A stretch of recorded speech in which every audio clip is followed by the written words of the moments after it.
కూటమి ప్రభుత్వం ఏడాది కాలంలోనే రాష్ట్ర ప్రజలు సుభిక్షంగా సుఖ సంతోషాలతో ఉన్నారని ఆంధ్రప్రదేశ్ రాష్ట్ర greening and beautification chairperson Sugunamma తెలిపారు.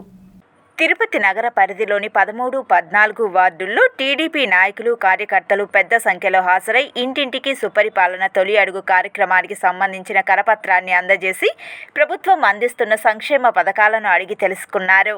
భారతదేశంలో ఏ రాష్ట్రంలో లేని విధంగా కూటమి ప్రభుత్వం ఇచ్చిన హామీలను నెరవేర్చి ప్రజలకు సుపరిపాలన అందించే దిశగా నారా చంద్రబాబు నాయుడు, ఉప ముఖ్యమంత్రి పవన్ కళ్యాణ్, నారా లోకేష్ శ్రమిస్తున్నారని తెలిపారు. గొప్ప విజన్ ఉన్న నాయకుడు చంద్రబాబు నాయుడు హయాంలో రాష్ట్రం మరింత అభివృద్ధి చెందుతుందని, అందుకు అనుగుణంగానే ఎన్నికలకు ముందు ఇచ్చిన హామీలను ఒక్కొక్కటి నెరవేర్చుకుంటూ ప్రజల మన్ననలను అందుకుంటున్నారని తెలిపారు. ప్రతి గడప నుండి ఏడాది కాలంలో అందిన పథకాల ద్వారా ప్రజలు సంతోషాన్ని వ్యక్తం చేస్తున్నారని అన్నారు. ప్రతి గడప నుండి కర్పూర హారతులతో తమకు స్వాగతం పలుకుతున్నారంటూ తెలిపారు. ప్రజలకు ఏ కష్టం రాకుండా ఉండే విధంగా రాష్ట్ర ప్రభుత్వం కృషి చేస్తుందని తెలిపారు.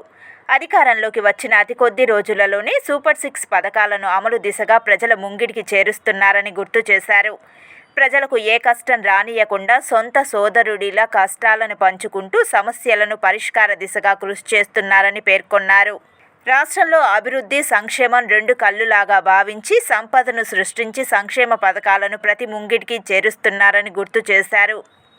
బాబు షూరిటీ భవిష్యత్తు గ్యారంటీ ద్వారా, శ్రీశక్తి ద్వారా ఏవైతే ప్రజలకు ఒక భరోసానిచ్చి ఈ కూటమి ప్రభుత్వం ఏర్పడిందో ఆ భరోసాలన్నీ కూడా మేము నెరవేర్చే దిశగా కూటమి ప్రభుత్వం ఈ 1 సంవత్సర కాలం కూడా మరి పరిపాలన గావించింది అని తెలియజేస్తూ, వారికి ఈ రోజున పిల్లలకి ఎంతమంది పిల్లలున్నా తల్లికి వందనం ద్వారా 15,000 ఇవ్వడం కానివ్వండి, అదేవిధంగా సంవత్సరానికి 3 గ్యాస్ సిలిండర్లు అంటే ఇప్పటికే 2 గ్యాస్ సిలిండర్లకు వాళ్ళ అకౌంట్లోనే డబ్బు ఇవ్వడం కానివ్వండి, అదే కాకుండా రేపు 15వ తారీఖు నుంచి కూడా మరి ఉచిత బస్సు ప్రయాణం కానివ్వండి, అదే కాకుండా మరి వారికి ఇంటింటికి కుళాయి నీళ్ళు ఇచ్చి తాగునీటి మరి సుపరిపాలన అందించే దిశగా ప్రతి ఒక్కరు కూడా ఈ స్మార్ట్ సిటీలో వసతులు కలిగి జీవించాలనేదే ముఖ్య ఉద్దేశం.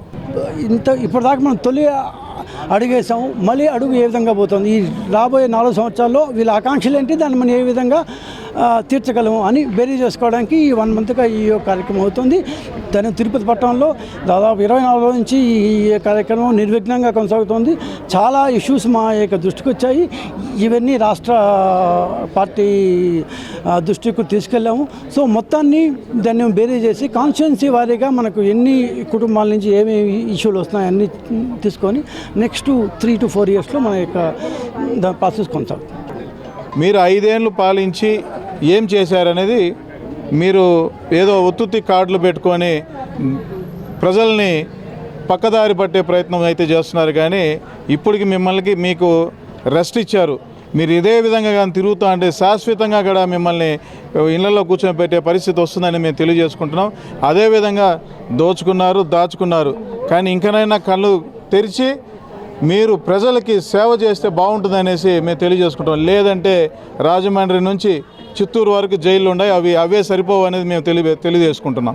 వారందరికీ కూడా సకాలంలో సంక్షేమ పథకాలు అందే విధంగా కూడా ఇంటింటి తిరుగుతూ వారి యొక్క సంక్షేమ అర్హులని తెలుసుకుంటూ కూడా అందరికి కూడా భవిష్యత్తులో రేపు రాబోయే కార్యక్రమంలో ఆగస్టు 15 ఉచిత బస్సు కానీ, అదేవిధంగా సిలిండర్ విషయం కానీ, ఆ తల్లికి వందనం కానీ అలాంటి కార్యక్రమాల్లో కూడా అర్హులందరినీ గుర్తించి వారికి సంక్షేమ పథకాలు అందించే కార్యక్రమాన్ని ఈరోజు మేము చేపట్టడం జరిగింది.